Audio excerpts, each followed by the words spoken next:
같이 기도하고 말씀 생각하십시다.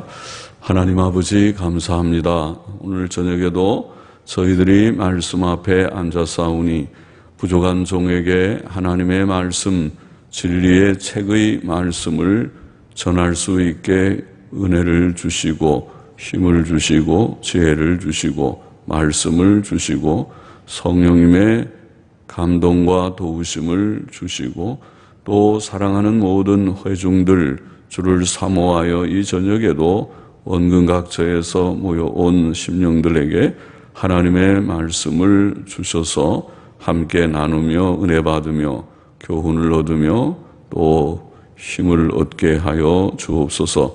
하나님의 말씀이 늘 우리에게 생명력이 되어서 우리가 믿음으로 더욱 사는 힘이 되고 또 하나님 앞에 복된 삶을 지키는 힘이 되게 하시고 또 그렇게 삶으로 복을 얻게 하여 주옵소서. 하나님의 영, 진리의 영께서 우리 가운데 계셔서 말씀하시고 말씀을 듣고 깨닫게 하시고 또 받고 유익이 되게 하옵소서. 예수 그리스도의 이름으로 기도하옵나이다. 아멘. 아멘. 자, 전도서 8장 몇 절 말씀 좀 생각해 보십시다. 1절 같이 보십시다. 지혜자와 같은 자 누구며 사리의 해석을 아는 자 누구냐? 사람의 지혜는 그 사람의 얼굴에 광채가 나게 하나니 그 얼굴에 사나운 것이 변하느니라. 그렇게 말씀하였습니다.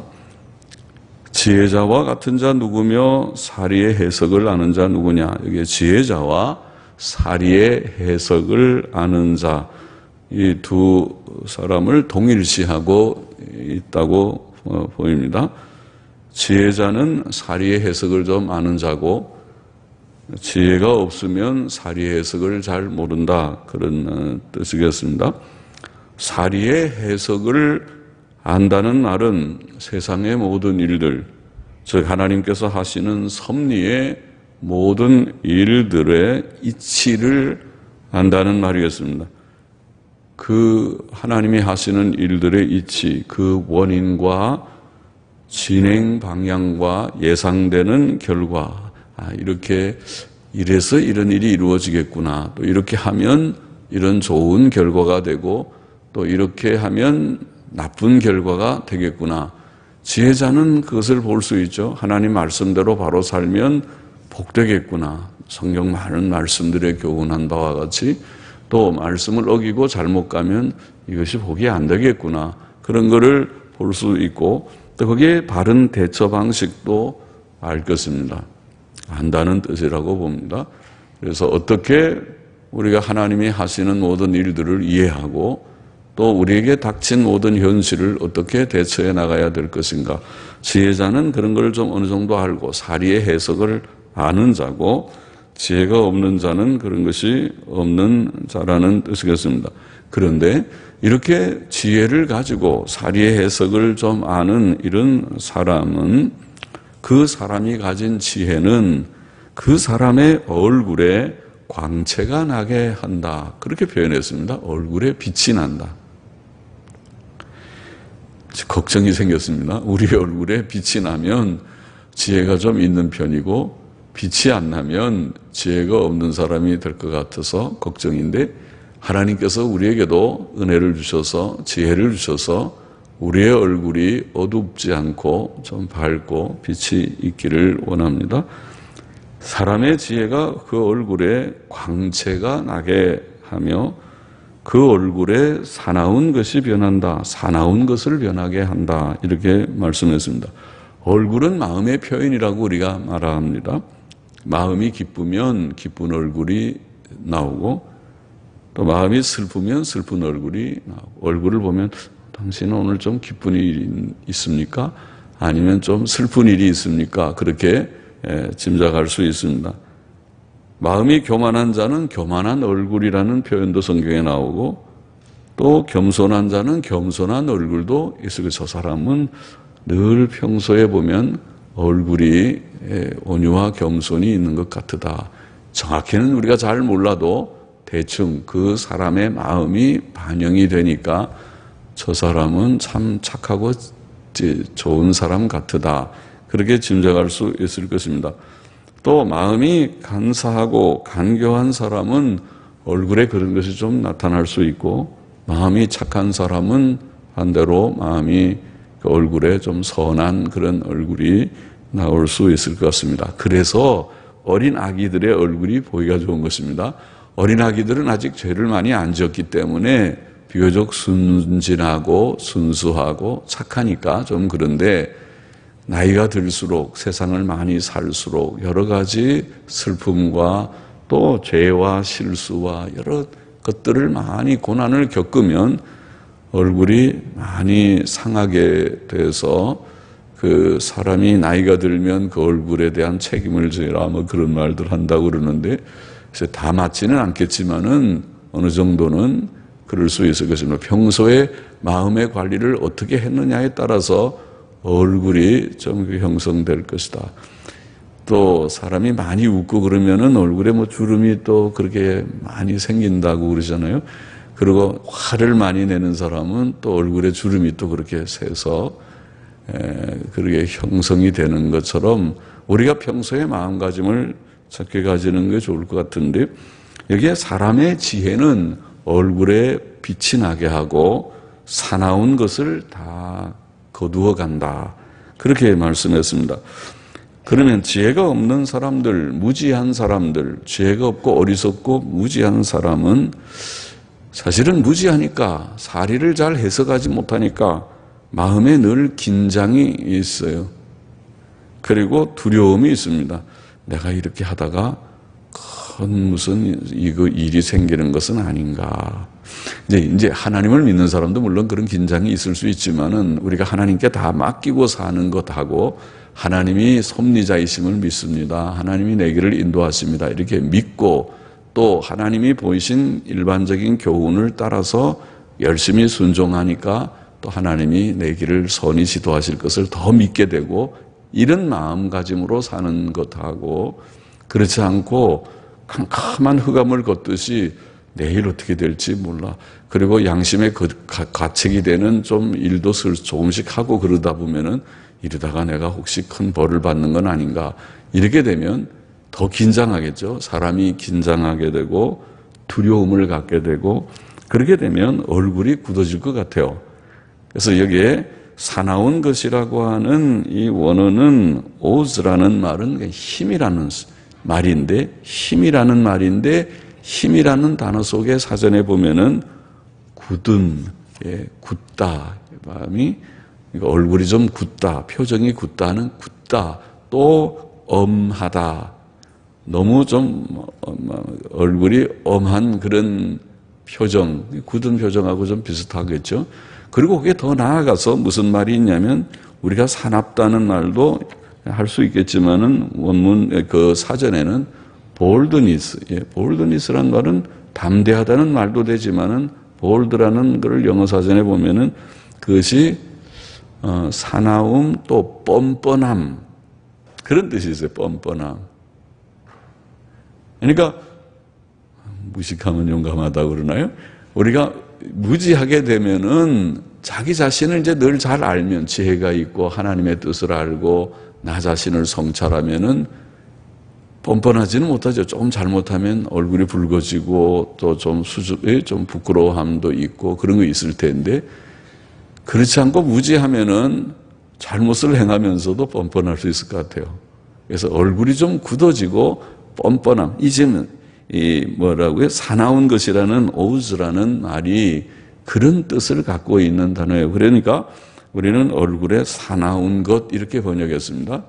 영어 성경들은 뭐 굳음, 얼굴이 굳다, 엄하다 그렇게 번역하기도 하고, 또 옛날 영어 성경은 boldness 그렇게 번역하기도 했습니다.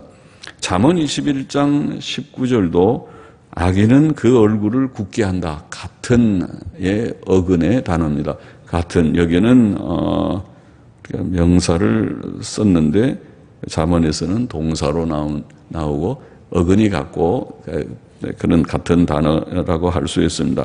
악인은 그 얼굴을 굳게 하나 정직한 자는 그 행위를 삼가느니라. 그런 말씀이 있었습니다. 그러나 사람이 이렇게 무지하고 어리석은 사람은 얼굴이 굳고 또 심지어는 뻔뻔하기도 하고 또 사납기도 하고 얼굴이 그렇다고 지금 여기 성경이 표현하고 있고, 그러나 지혜는, 하나님이 주시는 지혜, 사리를 잘 해석할 수 있는 그 지혜는 과거의 자기의 부족과 현재의 자기의 상태와 또 앞으로의 미래를 좀 예상할 수 있는 지혜를 가진 자죠. 내가 하나님의 뜻대로 바로 살면 하나님이 평강을 더하실 것이고, 내가 죄를 지으면 하나님이 매를 때리실 수도 있다는 것을 아는 것이 지혜니까요.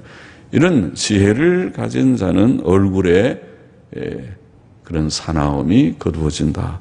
빛이 나고 사나움을 없애준, 지혜가 없애준다. 왜? 지혜는 마음의 이해심을 가지고 자신도, 자기의 삶도 물론 이해하고 남도 이해하고 현실을 보는 그런 눈이 좀 생깁니다. 이해심과 여유와 그리고 평안과 또 선한 마음을 갖습니다. 그렇잖아요. 하나님의 뜻은 선하게 사는 것이니까. 그래서 그런 마음을 우리가 품게 될 때에 얼굴이 밝아질 것 같습니다. 밝아지고 평온한 얼굴로 나타나게 될 것입니다. 지혜가 없는 자는 그 얼굴이 굳지만은 하나님의 지혜를 정말 발견한 자는, 그러니까 항상 기뻐할 수 있어요. 주 안에서 항상 기뻐하는 것은 사실은 지혜자가 아니겠습니까? 지혜자니까 항상 기뻐하지. 그렇지 않으면은 왜 기뻐합니까? 돈도 별로 없고 세상에 불만을 따지면 불만스러운 요소가 많으면 기뻐할 수 없을 거예요. 그러나 주 안에서 항상 기뻐하라. 그렇게 말씀하고 있잖아요.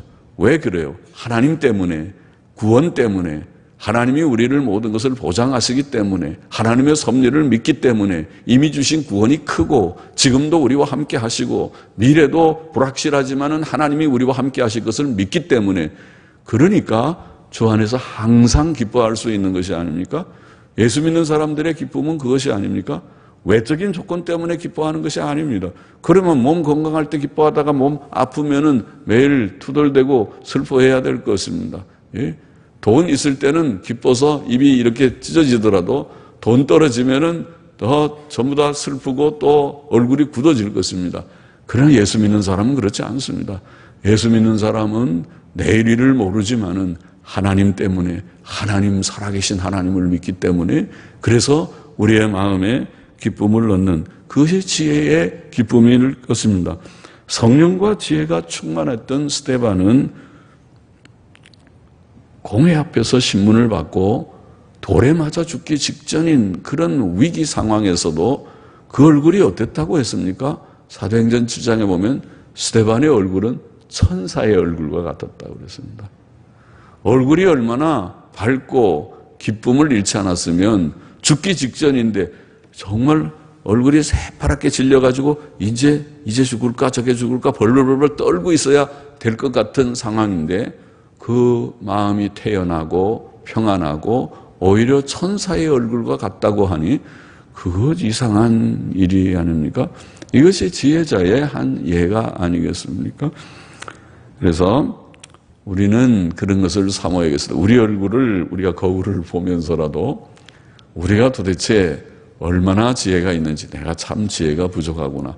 이렇게 얼굴에 기쁨이 없는 것을 보면, 이렇게 내 얼굴이 굳어져 있고 너무 엄하기만 하고 또 어떤 때는 사납기가 같은 사나운 기운이 있다고 만일 느껴지면 하나님 앞에 좀 회개하고 내가 반성하고, 하나님, 내가 지혜가 부족합니다. 지혜를 주셔서. 지혜는 사나운 거를 다 가두어가고 얼굴에 광대가 무슨 무슨 그 모세처럼 막 해서 빛이 나는 광채가 아니라도 내가 얼굴이 기쁨이 좀 있게, 얼굴에 빛이 좀 있게 그렇게 해 주시기를 원합니다. 그런 기도를 할 수 있을 것이라고, 해야 할 것이라고 생각합니다. 그러면은 우리 합정동교회가 너무 좋아지겠죠. 모든 성도들이 다 얼굴이 빛이 다 나면은 와, 이 교회는 좀 다르다. 이 교회는 다르다. 찬양대를 봐도 다르고 모두를 봐도 이 교회는 행복한 교회 같다. 그렇게 보겠죠. 그렇게 우리가 지혜자가 되고 얼굴이 좀 밝아지면 우리의 환경 때문이 아니라 하나님의 은혜 때문에, 예수님 때문에, 이 귀한 교훈을 깨달았기 때문에 그렇게 되기를 소망합니다. 2절을 보십시다. 내가 권하노니 왕의 명령을 지키라. 이미 하나님을 가리켜 맹세하였음이니라. 자, 2절부터 이 몇 절은 왕에게 복종해야 될 것에 대한 교훈을 하고 있습니다. 왕이 임직할 때에 백성들은 보통 왕을 따를 것을 맹세합니다. 그래서 역대상 11장 3절에 보면 이스라엘 모든 장로가 헤브론에 이르러 왕에게 나아오니 다윗이 헤브론에서 여호와 앞에서 저희와 언약을 세우매 저희가 다윗에게 기름을 부어 이스라엘 왕을 삼았다. 그런 말씀이 있습니다. 왕을 세울 때는 언약을 합니다. 우리가 교회는 왕은 아니지만은 교회의 목사나 장로들을 임직할 때에는 모든 세력교인들을 다 모아놓고 서약을 시킵니다. 여러분은 물론 이제 목사와 장로들은 하나님의 말씀대로 바로 하고 교회를 정말 잘 성결하게 화평하게 치리하고 다스릴 것을 맹세하게 하고 그들이 사리사욕을 따라서 하지 않고 자기의 명예나 욕심을 따라서 일하지 않고 하나님의 말씀의 원리를 따라서 그렇게 헌신하며 일할 것을 각오하는 맹세도 하지만은 또 교인들에게도 맹세를 시켜요. 교인들, 세력교인들 다 이렇게 세우고 여러분은 여기에 세운 목사와 장로들 앞에 잘 순복할 것을 그들이 순복한다는 말은 그들이 잘못해도 복종한다는 것은 아니죠. 그들이 성경 말씀대로 교훈하고 치리할 때, 다스리고자 할 때 존중하고 잘 따라야 그래야 목양 관계가 이루어지잖아요. 그죠? 당회와 교인들의 관계가 이루어지는 것이죠. 교인들이 당회를 존중하지 않으면 누가 존중하겠습니까? 당회는 교회의 목자와 같은 위치를 하나님께서 두신 것이 당회니까 목사와 장로니까 스스로 자기의 부모와 같은 위치에 있는 분들을 욕하고 비방하면 자기 얼굴에 침 뱉는 것과 같죠. 부모 욕하는 자식이 그 온전한 자식이 아닌 것과 같죠. 그와 같이 그들이 부족이 있어도 그들을 존중하는 마음이 있어야 되고 또 당회원들은 교인들을 정말 자녀처럼 사랑하는 그런 마음을 가져야 목양관계가 되는 것과 비슷합니다. 물론 여기에는 지금 그 얘기가 아니라 왕과 백성의 관계지만은 말이죠. 그러므로 백성은 왕에게 복종해야 된다. 왜? 맹세했기 때문이라고 말씀했죠. 이미 하나님을 가리켜 맹세하였습니다. 왕을 세울 때 백성들이 그 왕을 왕으로 받고 그 앞에 복종하겠느냐? 하나님의 이름으로 맹세하며 우리가 그렇게 하겠습니다. 했으니까 그렇다면 계속 복종해야지 그렇지 않고 조금 불만스럽다고 반란을 일으키고 반항을 하고 그렇게 하면 교회가 무질서해지고 나라가 무질서해지고 하겠죠. 그러니까 그것은 옳지 않다. 그런 뜻이죠. 로마서 13장 1절 2절에 우리가 아는 대로 각 사람은 위에 있는 권세들에게 굴복하라. 위에 있는 권세, 이 사회의 세속 통치자들, 세속 국가의 위정자들을 가리켰습니다. 위에 있는 권세들에게 굴복하라. 권세는 하나님께로 나지 않음이 없나니 모든 권세는 다 하나님의 정하신 바라. 하나님께서 세상 나라도 권세를 다 세워주셨기 때문에 세상의 권세자들, 우리나라로 보면은 우리가 다 선거해서 몇 표 많든 또 많이 많든 간에 뽑힌 대통령이면 존중해야 되겠죠. 존중하는 것이 옳죠. 우리의 대통령이니까 내가 어떤 때는 나는 안 찍었다. 그렇게 한다고 그 사람을 존중하지 않으면은 나라가 어떤 나라가 되겠습니까? 그러니까 존중하고 또 혹 잘못하는 것이 있다 싶으면은 그건 그렇게 하면 안 된다고 의견을 얘기할 수는 있지만은 그러나 나라의 화평을 깨뜨려서 나라가 분열되거나 혼란스럽게 하는 것은 좋지 않죠. 어떻게 하든지 나라가 화합하면서 한 일치되게 나아가야 되겠죠. 그래야 바로 되겠죠. 그래서 위에서 기도하고 복종해야 하는 것과 원리가 같습니다. 우리는 합법적 권위에 복종해야 합니다. 국가도 그렇고 교회도 마찬가지입니다. 3절 계속 보십시다. 왕 앞에서 물러가기를 급거이 말며, 급거이라는 말은 급하게 말인데 급하게 말며, 악한 것을 일삼지 말라. 왕은 그 하고자 하는 것을 다 행함이니라. 왕 앞에 복종해야지 왕 앞에서 물러가기를 급거이 한다는 말은 무례하게 반항적이게 행하는 것을 말하는 거죠. 왕이 싫다는 거죠. 왕 보기 싫다고 왕이 무슨 얘기를 하면 왕을 존중하고 왕의 권위를 존중한다면 그 앞에 그래도 그것을 잘 듣고, 정말 그것이 다른 의견이 있다면 겸손하게, 그러나 제 생각에서는 이건 이렇습니다, 이렇게 하는 것이 옳은 것이라고 봅니다. 충신과 같이 무엇을 그렇게 청구할 수 있는 일이 있다면 할 수는 있지만은, 그러나 왕을 무시하듯이 무례하게 한 행동을 해서는 안 되겠죠. 그러니까 물러가기를 급하게 한다는 말은 무례하게 반항적이게 행하지 말라고 하는 그런 말이죠. 그렇게 하지 말아라. 또 악한 것을 일삼지 말라. 일삼는다는 원어는 아마드라는 말은 선다 하는 말입니다. 예? 우리가 선다, 영어로 스탠드 그러죠. 스탠드, 선다. 그래서 영어 성경은 스탠드 혹은 스탠드업 그렇게 번역한 성경들이 있고, 또 어떤 성경은 이 선다고 하는 악한 일에 선다는 말은 참여한다 그런 뜻으로 이해해서 참여한다고 번역한 영어 성경도 있고, 또 사전에는 이 선다고 하는 말은 악한 일에 선다는 말은 거기에 계속한다, 그 악한 일을 계속한다 혹은 고집한다, persist, 고집한다는 뜻을 여기에 지금 전도서 8장 이 구절을 들어서 BDB 사전은 고집한다는 뜻으로 새겨서 거기다가 표시를 해놨어요.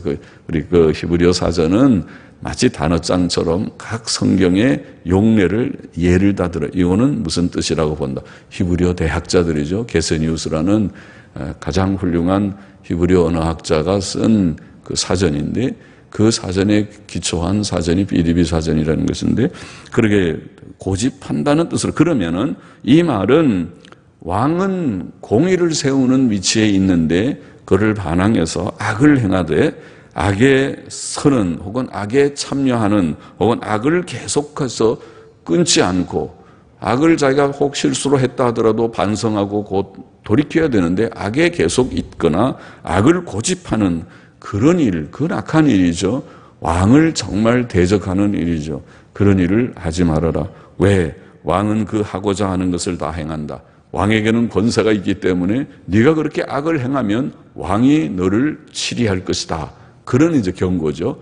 왕에게는 그런 상당한 권세가 있으니까 왕 앞에 그렇게 하지 말고 복종하는 그것이 옳고 네가 지혜로운 그런 태도다. 그런 것을 말하고 있습니다. 4절 계속 봅시다. 왕의 말은 권능이 있나니 누가 이르기를 왕께서 무엇을 하시나이까 할 수 있으랴. 왕은 상당한 권세를 가진 자가 왕이 아닙니까? 왕의 권세가, 오늘날은 왕이 없어도 대통령만 하더라도 상당한 권세를 가지고 있습니다. 그래서 너무 대통령의 권세가 많지 않느냐 해서 대통령 권세를 좀 줄이자, 그렇게 말할 정도로 그렇게 권세가 있는데, 예전에 왕은 더하겠죠. 왕의 말은 권능이 있나니 누가 이르기를 왕께서 무엇을 하시나이까. 왕 앞에 감히 누가 그것을 변론하고 또 지적을 하고 할 수 있겠는가. 물론 성경에는 선지자 사무엘이 사울왕 앞에 지적도 하고, 선지자 나단은 다윗왕 앞에서 당신이 바로 그러한 잘못을 했다고 직언을 하고, 진짜 그것은 어려운 얘기를 하죠. 왕의 권세를 가졌으니까 선지자는 무슨 힘이 있습니까? 죽이면 죽어요. 나쁜 왕들은 많이 죽이기도 했어요. 제사장도 죽이고 선지자들도 옥에 가두고 죽이기도 했어요. 왕은 칼을 권세를 갖고 있고 선지자는 아무런 힘이 없습니다. 말로 하나님의 뜻을 전하는 것뿐이니까 왕이 화가 나서 저 죽여라, 칼을 가지고 죽여라면 죽일 수 있는 거지만은, 그러나 선지자는 하나님의 권위를 가지고 하나님의 말씀을 할 말을 다 했습니다. 그런 일이 있기는 있지만은 그것은 하나님의 뜻을 전하는 선지자의 경우지, 일반 백성들이 그렇게 사사건건하면 나라가 얼마나 혼란스럽겠습니까? 하나님은 무질서를 원치 않으십니다. 하나님은 질서를 원하십니다. 네. 무정부 상태보다는 악한 정부가 낫다, 그런 말이 있죠. 그래서 우리가 좋지 않은 정부라 하더라도 무정부 상태, 아주 혼란에 떨어진 것보다는 그것이 낫다는 것은 일리가 있습니다. 하나님은 질서를 원하십니다. 예.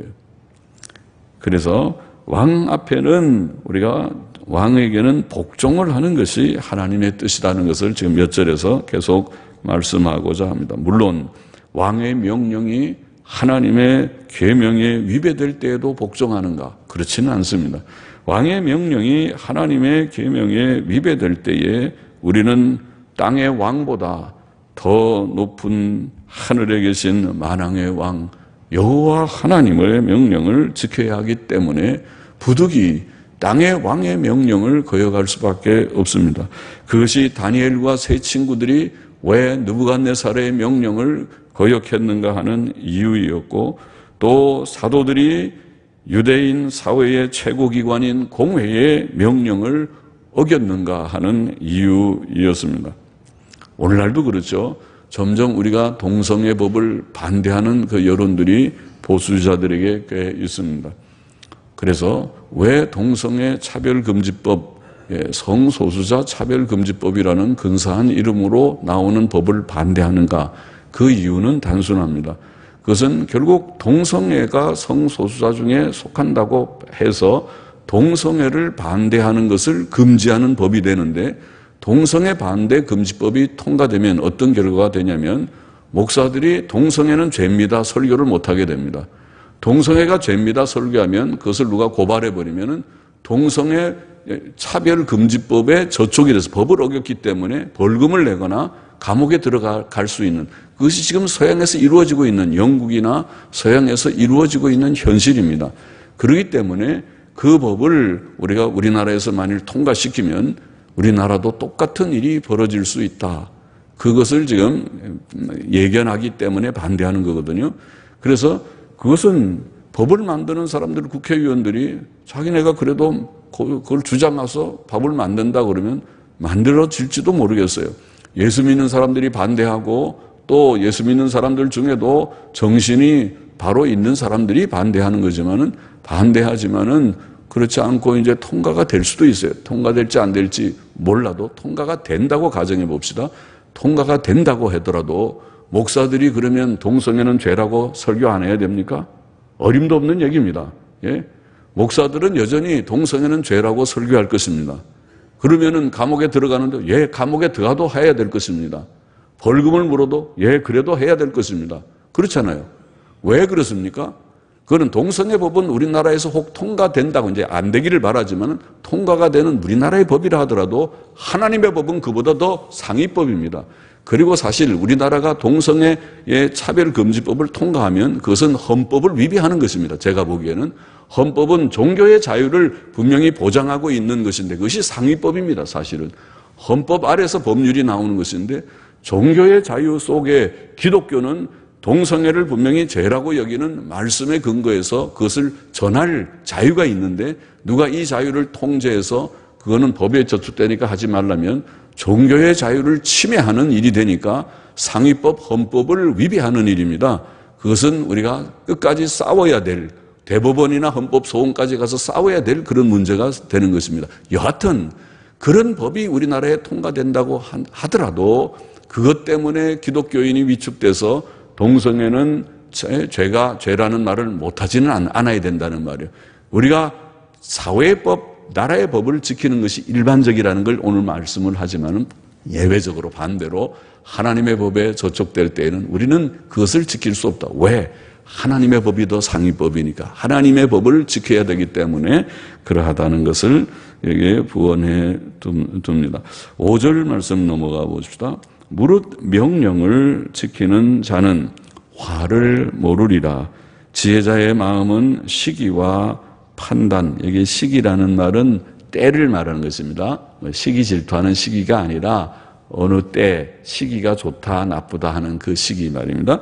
시기와 판단이라는 말은 우리가 미슈파트라는 말은 뭘 판단한다 심판한다 하는 그 단어에서 나온 명사인데, 판단이라는 것이 일반적인 번역이고 옛날 영어 성경도 판단이라고 저지먼트라고 번역했지만은, 그러나 사전에는 판결, 센텐스, 우리가 재판을 할 때 뭘 판결하는 판결이나 또는 조치, 프로시저라고 하는 조치라고 하는 어떤 일을 우리가 행해 나갈 때 이렇게 내가 조치한다 그러죠. 이게 하나의 절차입니다. 내가 이것을 바로 판단해 가지고 이런 절차를 따라서 해 나간다, 조치한다고 하는 그런 조치라는 말로 근래의 영어 성경들 NASB나 NIV 성경은 번역을 했습니다.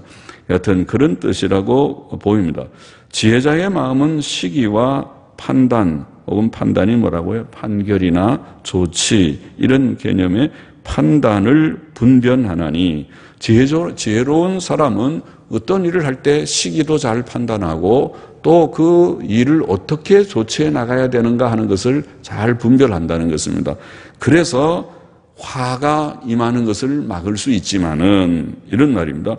물론 무슨 일에든지 시기와 판단이 있으므로 사람에게 임하는 화가 심함이니라.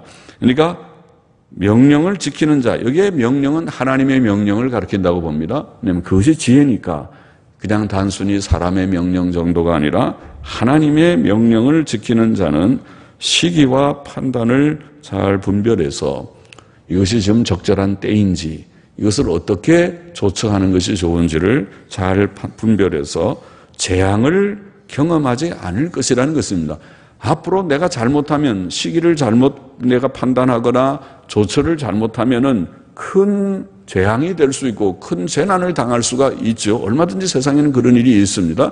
그래서 그런 일들을 지혜를 가지고 하나님의 명령을 잘 지키는 사람은 지혜를 얻어서 시기와 조치를 잘 분별해 가지고 재앙을 면할 수 있지만은, 그러나 지혜가 없는 자는 그렇지 못해서 크게 그에게 임하는 재앙이 심할 것이다, 이런 내용입니다. 그러니까 이 말은 우리의 어떤 시기를 내가 분별하는 것이나 또 일을 처리해 나가는, 조치해 나가는 모든 일들이 사실은 어려운 일이지 않습니까? 내가 어떻게 미래를 예측할 수 있습니까? 내가 어떻게 해야 앞으로 재난을 모면할 수 있는지 정말 어려운 일이지만은 무엇을 잘하면 된다고요? 하나님의 명령을 지키는 자는, 하나님의 명령을 지키는 것이 곧 지혜란 말이죠. 하나님을 경외하고 하나님의 명령을 지키는 자는 시기와 조치를 잘 분별해 가지고 재난을 면할 수 있도록 하나님이 도와주시고 섭리해 주신다는 말이죠. 그러니까 우리는 미래를 잘 모르지만은 미래에 어떻게 하면 평강을 누리고 어떻게 하면 재난이 오는지는 알고 있어요. 어떻게 하면 평안이 옵니까? 법을 지키면 평안이 와요. 어떻게 하면 재난이 옵니까? 죄 지으면 재난이 옵니다. 그거를 안다는 말이에요. 이사야 48장 18절에 보면 슬프다 네가 나의 명령을 듣지 아니하였도다. 만일 들었다면 내 평강이 강과 같았으리라. 그런 말씀이죠. 우리가 하나님의 명령을 듣지 않기 때문에 평안, 강 같은 평강을 경험하지 못하는 것이지, 우리가 하나님을 경외하고 그 명령을 힘써 지키면 하나님께서는 우리에게 강 같은 평강이 좋은 거잖아요. 안녕이 좋은 거잖아요. 몸의 건강, 경제의 안정, 환경적인 평안을 하나님께서 주시겠다고 그렇게 말씀하시는 것이 성경의 말씀이잖아요. 이것은 신명기 28장, 레위기 26장의 복의 말씀하고 일치하는 것이죠. 이건 하나님의 일반적인 뜻이 분명히 드러난 뜻인 것입니다. 그런데 사람이 그것을 알지 못하고 하나님의 명령을 지키지 않으니까 시기도 놓쳐버리고 잘 조처하는 절차, 일의 절차, 조처도 잘 못하고, 그래서 결국은 큰 어려움이 내게 닥쳐버렸습니다. 어리석은 일이 됐습니다. 그러니까 그렇게 되지 않기를 우리가 원하죠. 어떻게 하면 안 될 수 있어요? 하나님을 경외하고 명령을 지키는 자가 되면 그것을 피할 수가 있다는 것을 오늘 지혜의 말씀으로 우리에게 일러주는 것이죠. 7절 8절을 맞아 보십시다. 사람이 장래일을 알지 못하나니 장래일을 가르칠 자가 누구이랴. 생기를 주장하여 생기로 머무르게 할 사람도 없고 죽는 날을 주장할 자도 없고 전쟁할 때에 모면할 자도 없으며 악이 행악자를 건져낼 수도 없느니라. 그렇게 말씀했습니다. 사람이 장래일을 알지 못하나니, 정말 우리가 내일 일을 모르죠. 장래일을 모릅니다. 내일 무슨 일이 일어날지 모릅니다. 우리에게는 미래를 아는 그런 지식이 없습니다. 내일 계속 평안할지 어떤 재앙이 우리에게 임할지 모릅니다. 우리나라 같이 위기 앞에 있는 그런 참 나라는 언제 사실 전쟁이 날지도 잘 모릅니다. 안 나기를 원하지만은 전쟁은 무슨 난다 그러고 나는 것이 아니라 우리가 예고하지 않을 때 어느 날 자는데 한밤중에 전쟁이라는 소식이 올 것입니다. 대낮에 오지는 않습니다. 꼭 한밤중에 이른 새벽에 포 소리가 날 것입니다.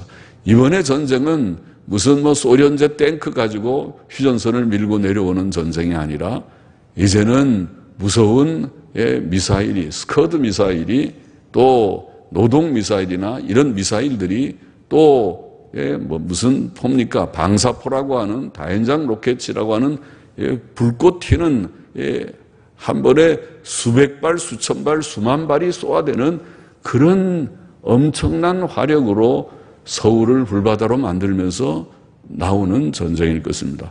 요즘 무슨 얘기 들으니까 그러더라고요. 요새 우리가 100년도 정복하는, 습격하는, 점령하는 훈련을 이북에서 한다는데 100년도가 바로 코앞에 있잖아요.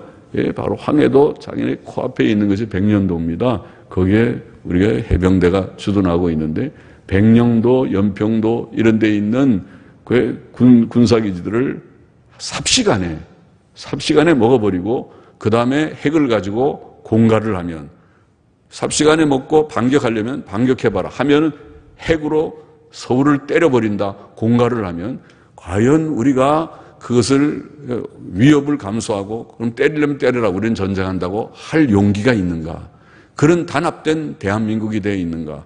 그렇게 되면은 여론이 쪼개져서 핵으로 서울을 때린다는데 우리가 잘 서로 대화로 풀자, 이런 여론이 생겨서 우리나라가 둘로 쪼개지고 결국은 막아내지 못하고 연평도, 백년도는 삽시간에 적의 손에 넘어가 버릴 것이다.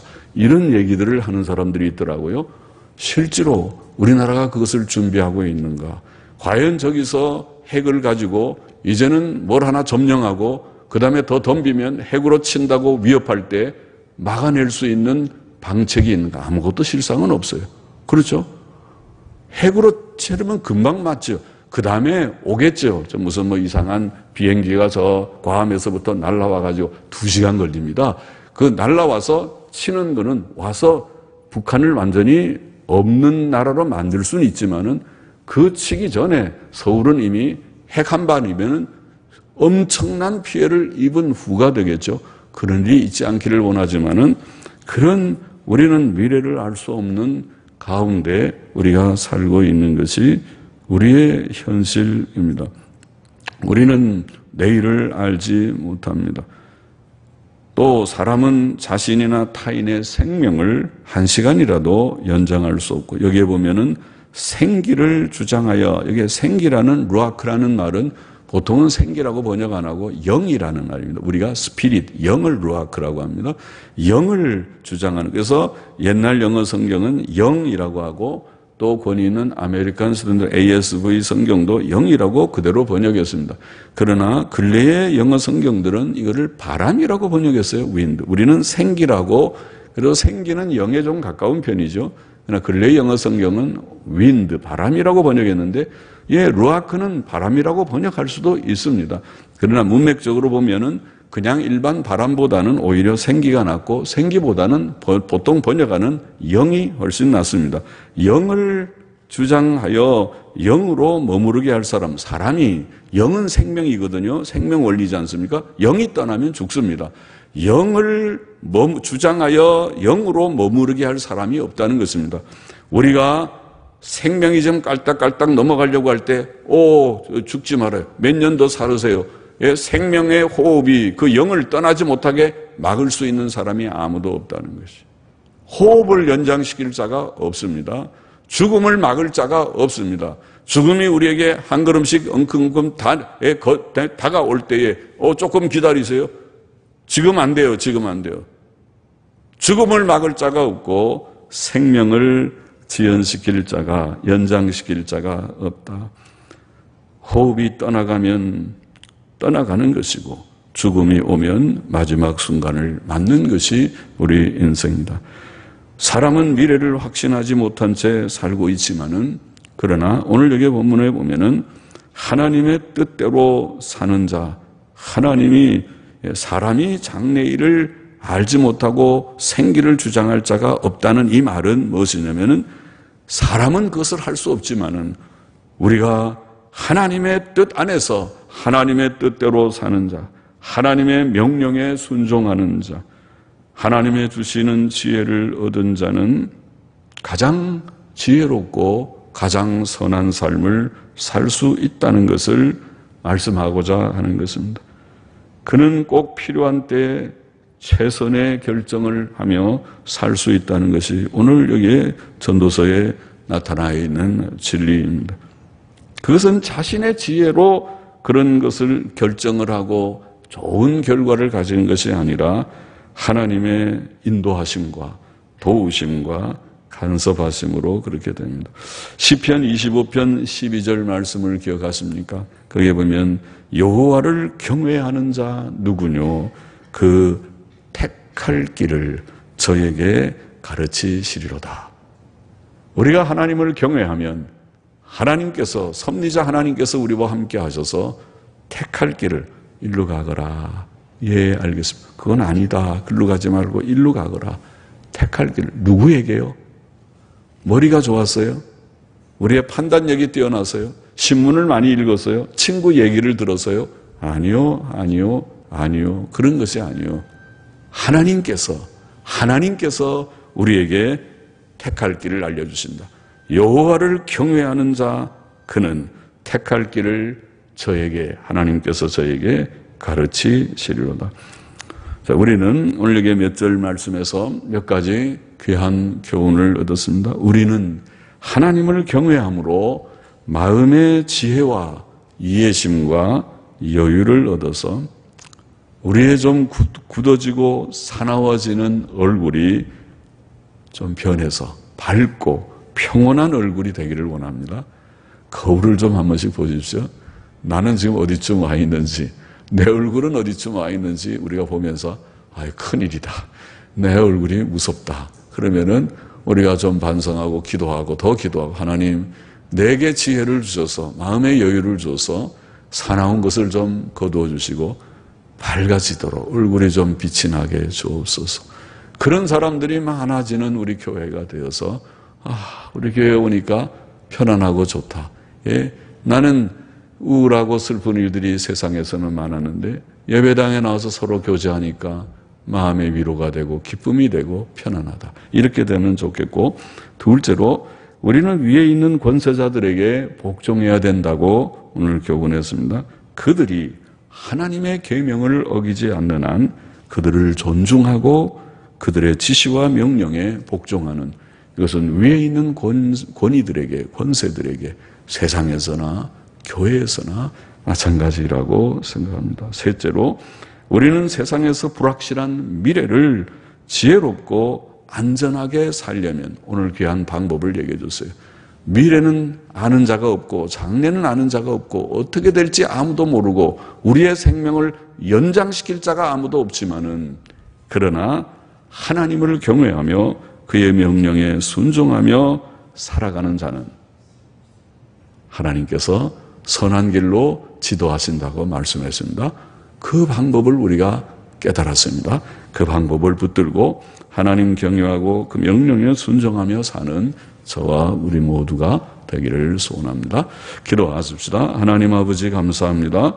부족한 종이 오늘도 이 말씀을 조금 해석하며 증거하여 싸우니 증거된 말씀을 마음속에 두고 하나님을 경외하며 살고 하나님 안에서 마음의 여유와 기쁨을 얻고 얼굴도 어두워지지 않고 밝아지게 하여 주시고 또 택할 길을 바로 알면서 승리의 삶을 살아가는 우리 모두가 되게 하여 주옵소서.